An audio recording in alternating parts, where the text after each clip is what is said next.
Hello and welcome to Noni, YANGA's flagship talk show where we discuss all the hot topics. Today we take a look at black representation in British Parliament and we ask, will we ever have a British Obama? And as usual, we're inviting you to join in with your comments and views. So if you want to get involved, drop us a line on Instagram and Twitter at YANGA_UK. Joining me today is member of Hackney Council and former Civic Mayor of the Borough, Susan Fajana-Thomas, and member of the Labour Party and sitting in the private office to Jeremy Corbyn, Ross. Welcome, ladies. Nice to see you. Last year, 52 ethnic minority MPs were elected to office. That's the highest proportion ever. Over 30 years ago, Diane Abbott became the first black woman to be elected to British Parliament. At that time, just 1% of Parliament was black or from an ethnic minority. But since then, that number has risen to just 8%. So representation has improved, but is there still a long way to go? Let me ask you that first, Susan. Things have progressed, but we haven't come far enough. When we are talking about reflection of the population in Parliament, BME population in the UK is about 15%, but with the numbers you quoted, that is still about 5%. So we're still not there. But we are hoping things have progressed from 1987 when the first four, there were four at the time, Diane, Keith, Benny Grant and Paul Boateng. Things have really moved forward, but we are hoping things will keep progressing. So there are more, aren't there? But Lamaya, you know, you're a young lady, and I suppose the position you have as a policy officer in the Labour Party is a really good role, but some would say that not enough people are like you and are joining these roles. Is that fair? Definitely, I do think there needs to be an improvement, and as Susan just said, numbers would need to be doubled for there to be equal and effective representation in the House of Commons. It's the same issue with women, for example. There's the population is made up of more than 50% women, whereas Parliament only has around 32% of women MPs. So there is definitely an issue in terms of equal representation. However, I know that the Labour Party has pledged in the 2017 manifesto that if we do get into government, we will launch a race disparity consultation into the party about representation, and we will also launch a training and leadership programme for Black and Asian potential parliamentary and local election candidates as well. So there are procedures in place to improve. There are efforts. Yeah. And just to keep it balanced, we know, of course, the Conservatives have Sajid Javid as the Home Secretary, and he's from an Asian background. But, you know, I don't want to just focus on Diane, but I know you know her pretty closely, Susan. And, you know, let's go back to the last election. She was under a lot of fire. You know, she wasn't on a top of her brief. You know, she did mumble and fumble in a couple of interviews, as I do here, people will know. But a lot of people said the backlash that she got was based on her colour. And even David Lammy has shown some awful, awful messages where they're using the N-word, you know, they're saying you're a monkey, go back to your own country. And this is the kind of stuff that black politicians are getting, isn't it? I think two things. Diane, anybody that knows her, not just closely, she is a big sister to me. You know Diane is a very brilliant woman. She's intelligent, and most people that want to criticize black or BME people, they don't like when you're intelligent. Yeah. It's not, I'm not generalizing, but most people, that's one of the thing they look at you, she thinks she's all that. She like you said, she broke the record when she became the first. She definitely broke the glass ceiling, didn't she? Dan is outspoken. Dan is not the sort of politician that you say, oh, don't say this, don't say that. No, I totally agree with you, Susan, although I must say, you know, that she did mumble and stumble on some, what people would say were some basic questions, but I think most people watching would agree that the backlash she got had gone too far. Sure. Lamaya, let me ask you a really straightforward question. Do young black people care enough about politics? I definitely do think that they care about politics, but before I just go on to that, just to touch on the Diane Abbott point, there was an Amnesty International research and report into the treatment of Black and Asian MPs in the run-up to the election. Diane Abbott received 50% of all abusive tweets towards women, and she received 10 times more abuse than any other MP. Black and Asian women, without Diane included in the statistics, received 35% higher, more abuse than other MPs. So you can see, and that's without Diane Abbott included. So let's take the conversation somewhere else then. So do you think, you know, forget the media, do you think the establishment, Parliament, do they do enough to stop this or tackle it? So there is responsibility in regards to Parliament, there's responsibility in regards to social media. In regards to the statistics, the accounts that were suspended and the tweets that were deleted were not even included in the statistics. Wow. Therefore, the statistics may be significantly higher than what Amnesty International were able to gather.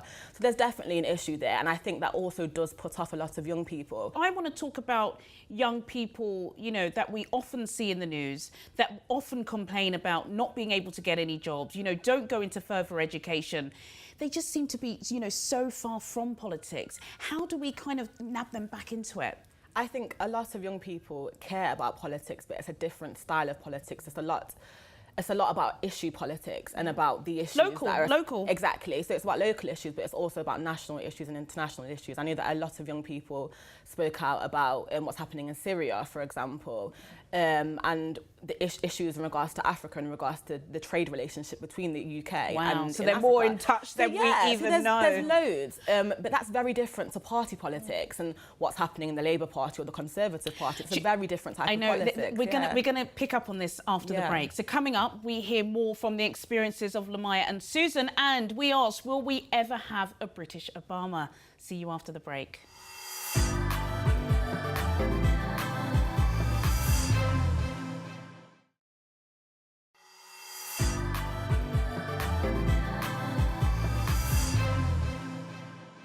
Welcome back to Noni. Still to come on today's show, we ask if the UK will ever have a black Prime Minister. But first, how can black representation in Parliament improve? Susan, I would say it probably starts with us, doesn't it? Because, and when I say us, I mean the black community, because sometimes, and we see this everywhere, not just in politics, in sport, in fashion, in music, we can be our harshest critics. So a lot of black people I know, for example, say they don't like Diane Abbott. Yeah. It is, that's part of it, and it's just one of it. And if Dan is here today, she will say to you that when she became an MP back in 1987, it wasn't the black population that helped her to win at the time. There's this perception that you actually go into where you don't belong, sort of.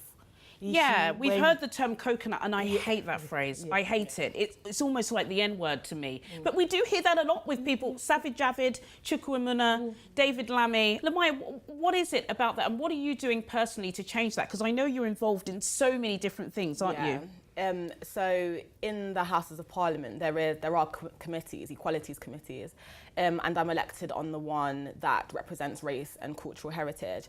We do loads. We launch new policies. We have reverse mentoring schemes where a young person from a non-white background mentors a senior member of management in the Houses of Parliament who's from a white background. There are so many schemes. There's leadership schemes in the Houses of Parliament. There's targeted training, there's outreach, parliamentary outreach as well. So there's a lot to get more ethnic minorities in Parliament. Can I ask kind of, I hope this is not going to be too much of a, you know, a kind of obvious question, but do you see race when you're 110%. Walking in Parliament? You do? 110%. Do you feel like a young black? 100%. Why? And a lot more needs to be done. Number one, obviously, it's not that diverse, so you definitely do notice. You stick out. You definitely do notice that, yeah. I suppose the term that a lot of academics have used is hypervisible, and I completely understand that, and I do feel it and I do experience it, and things do need to change. I talk about these schemes, but there needs to be improvement, and there does need to be something in place that speeds up the process. I can imagine young viewers watching you and thinking, God, I'd want to be like this lady. How did you manage to get into it? I'm really not from a political background at all. My family aren't really engaged in politics. But in terms of race and equality, that's my core passion. That's the only reason why I even got involved in politics, is because I'm passionate about race equality. I see racism. I'm from Nottingham originally, which isn't that diverse either. And I knew that I wanted to do something to encourage race equality. And you're doing that now, aren't you? What can we do to get more black people involved in local politics first? It is about education, number one, and I'm glad now in secondary school, most secondary school now have an element of politics in the curriculum. They do citizenship and all that. It's introducing young people into politics. And stepping out of that, people need to see somebody who looks like them. The need for mentoring is important. The need for people who inspires you, who you look up to. Oh, she can do it, I can do it. And these days, in part of inequalities, as part of what young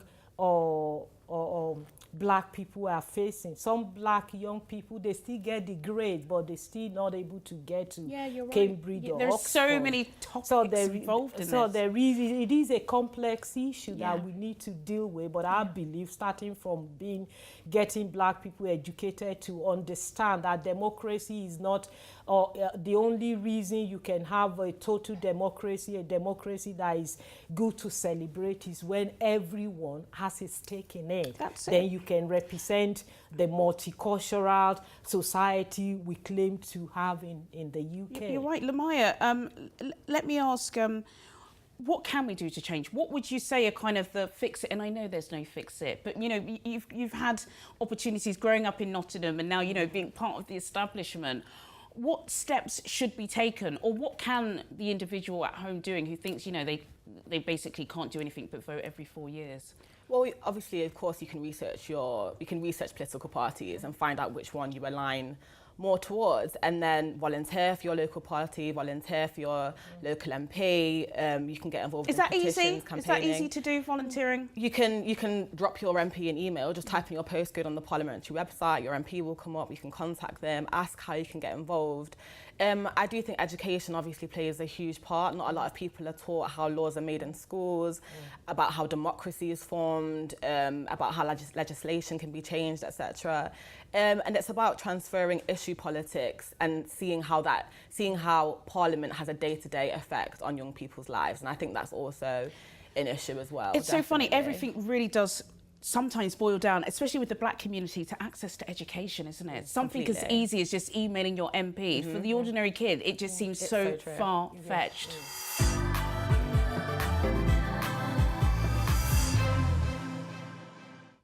In 1979, the UK elected the first female Prime Minister, Margaret Thatcher. Though this was seen as a milestone in the battle for equality for the sexes at the time, since Thatcher, excluding Theresa May, every Prime Minister has been male and white, if you didn't know. So what needs to change, and will our generation ever see a black PM in the UK? Will we? Yes, I believe so. It's going to take time. Things have moved from where it used to be. Again, going back to 1987, when those 4 black and ethnic minority were elected, some people think they brought parliament to disrepute. That was 30 years ago, They though, brought Susan. parliament to disrepute at the time.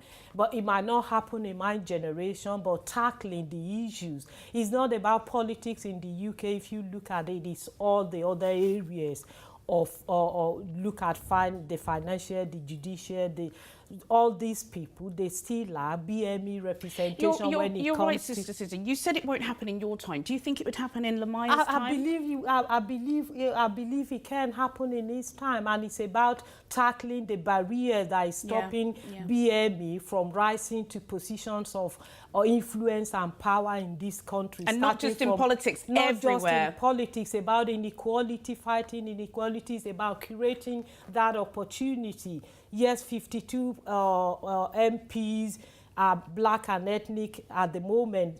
32 of those are from the Labour Party, and the reason for that was because the Labour Party put a policy in place, and it's just a policy that is playing lip service. We need to be able to put a mechanism in place. You're right. Not just playing I agree, lip but then the service, most senior politician of the black it. and minority ethnic is from the Conservative Party. But I would say, Lamaya, do you think we will see a black PM? I think anything is possible.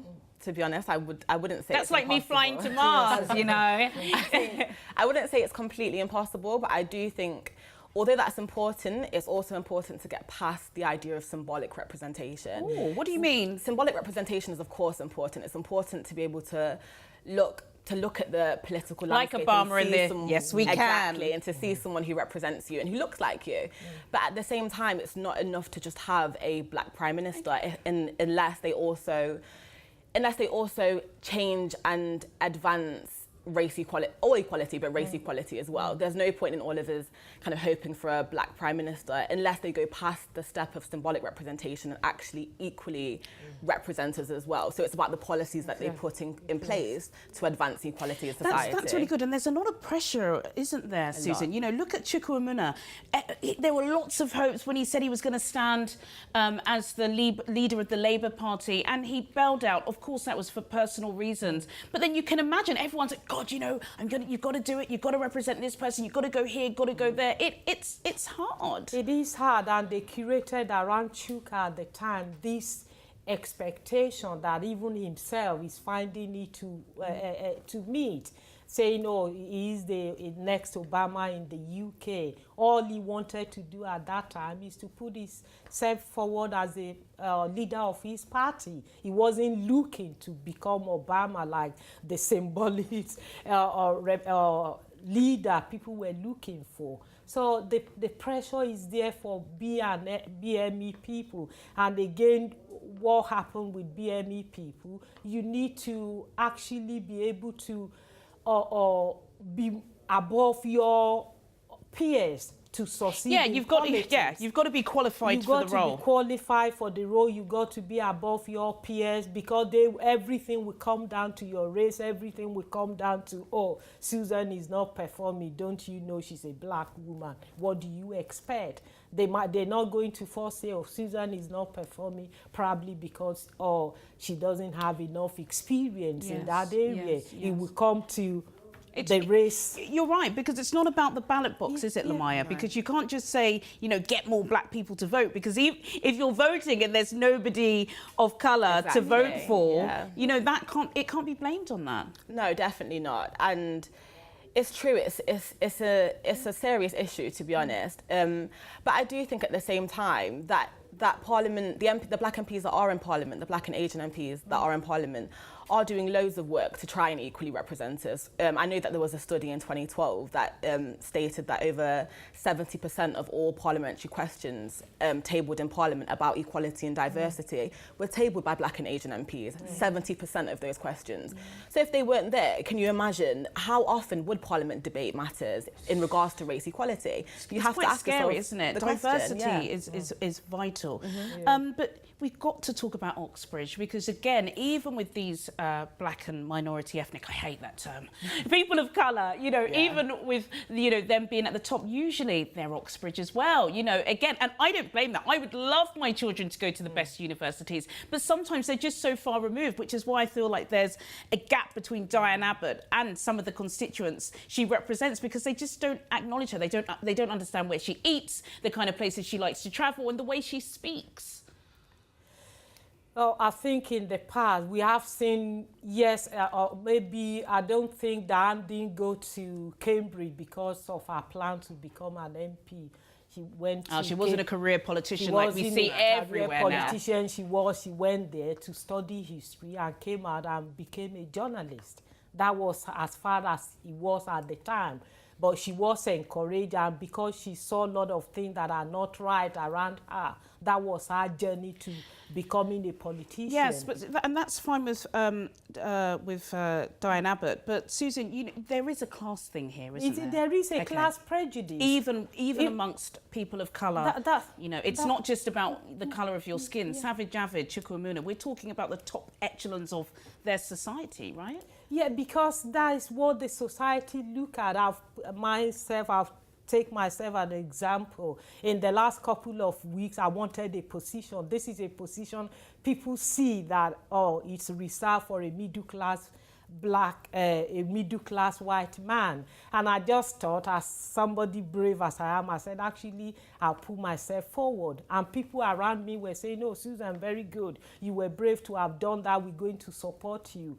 And at the end of the day, a day to the election, I can tell you, I was going there with confidence that people's mindset are changing. But we came out of that election, I lost with 5 votes, which people change their mind. People cannot just comprehend, actually, we like Susan to do it, but we're still going to prefer this is a position that is meant to... It's what they're used to. That's what they're used to. That sometimes is the story of Britain. I kind of feel like we haven't really answered whether or not we feel there would be a British Obama now for this generation. I personally don't think so. I think we're more likely to see an Asian at number 10 than we would see a black. But then, you know, picking up from what Susan said, I do think it's important that you've got to be qualified for the role. And this is a little bit what you were saying as well, Amai. It's not just about, you know, being there for the sake of it. No, you have to be there because, you know, you've lobbied, you've trained, people know you, and then you've got the role. Not just, it has to be on merit, surely. Definitely. And there also obviously are inequalities in education. More than 40 prime ministers were educated in Oxbridge.